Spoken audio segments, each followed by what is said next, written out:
Bonjour à tous et bienvenue dans cette nouvelle vidéo où on va passer en revue un tout nouveau deck et sûrement l'un des derniers bien entendu, puisqu'aujourd'hui nous allons parler de Yugi Muto, non pas le pharaon. Au niveau de Athème, on a passé tous les decks à proprement parler de Duel Monster concernant justement Yami Yugi, vous savez, l'esprit qui est enfermé dans ce puzzle du Millennium. Aujourd'hui nous allons bel et bien nous intéresser au deck pur et dur de Yugi Muto lorsqu'il affronte évidemment Athème pour un ultime combat et un ultime au revoir avec des cartes que vous verrez qui sont beaucoup plus enfantins, avec des jouets un peu à l'image de ce que Yugi Muto adore en termes d'objets, de cartes et de structure de deck. En tout cas, si cette vidéo vous fait plaisir, n'hésitez pas à la liker, à vous abonner si c'est toujours pas fait et bien sûr me lâcher un petit commentaire pour me dire si l'une des cartes de Yugi Muto vous parle, vous a marqué durant cet animé, du moins ce fameux final de cette saison Duel Monster. En tout cas, nous, on est parti pour découvrir ce deck. Les amis, tout d'abord, je lui ai attribué la note de 5 étoiles sur 5 à Yugi Muto, puisque nous sommes clairement dans un final incroyable entre Yugi, Athème et toute la structure de Duel Monster. Et littéralement, Yugi fait un ravage incroyable. Il doit battre Athème pour que Athème puisse retourner en Égypte, là où est sa place. Et pour cela, il a quand même dû affronter non seulement un pharaon qui était à son prime et également des cartes incroyables telles que les 3 dieux égyptiens du pharaon, et Yugi Muto a clairement tout explosé, il a tout réussi à battre et a réussi à prendre le dessus sur le pharaon, ce qui lui vaut pour moi une note de 5 étoiles sur 5. Il est devenu vraiment ultra puissant. À l'image de Joey, il a augmenté son niveau, lui personnellement, du début à la fin. Après, malheureusement, c'est très souvent le pharaon qui disputait les duels, mais lorsque lui-même disputait ses duels sans faire appel au pharaon, il était quand même déjà extrêmement puissant et logique dans ses combinaisons. Au niveau de son deck, bien sûr, il est issu de la saison finale, puisqu'on le voit surtout en tournoi ultime et au niveau de ce fameux duel face au pharaon à la saison finale. Au niveau du budget, vous verrez que le budget est très accessible. Il s'agit d'un deck à 15 € seulement. Vous avez la plupart de ces cartes chez vous en commune, etc. Je pense pour la plupart c'est du basique et aucune ne coûte extrêmement cher, à la limite une ou deux, mais c'est tout.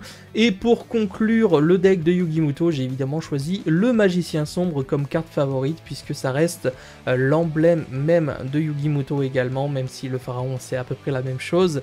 Voilà, je ne savais pas quoi d'autre choisir que le Magicien Sombre, une fois de plus, pour ce deck de Yugi. Nous sommes donc partis pour le deck de Yugi Muto et non pas bien sûr le pharaon, donc c'est bel et bien le deck qu'il a joué contre le pharaon avec le Gaïa, le dragon champion bien entendu, qui fait à nouveau partie de ce petit deck. Nous avons le soldat du lustre noir émissaire du commencement qui fait bel et bien une apparition, le magicien sombre qu'on connaît très bien et qu'on aime tous, je pense, la magicienne des ténèbres, le crâne invoqué, et juste avant j'ai oublié quelque chose, exceptionnellement les épisodes de cette semaine sortiront en décalé, c'est-à-dire lundi, mercredi et vendredi, pour la simple et bonne raison que cette semaine nous clôturons Duel Monster.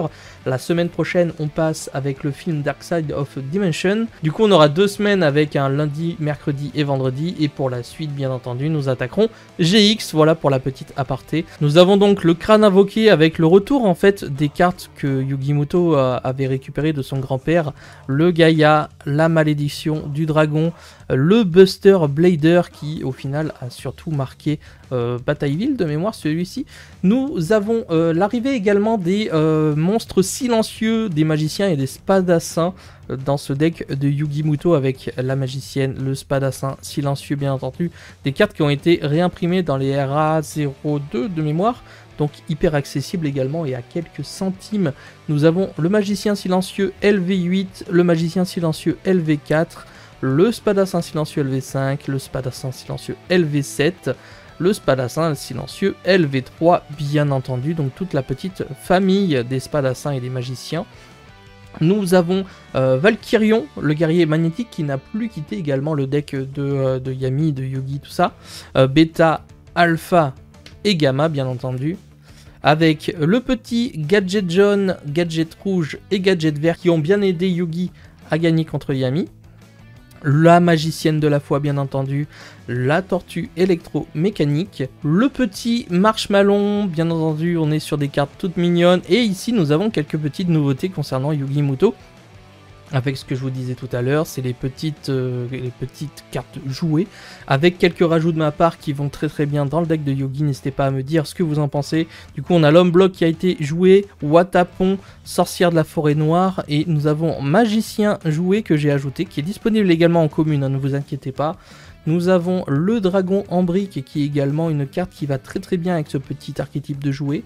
Et pour terminer, nous avons le Gandora, le dragon de la destruction qui fait bel et bien une apparition lors de ce duel. Par la suite, au niveau des magies et des pièges, nous avons le sarcophage doré bien entendu, une carte incroyable.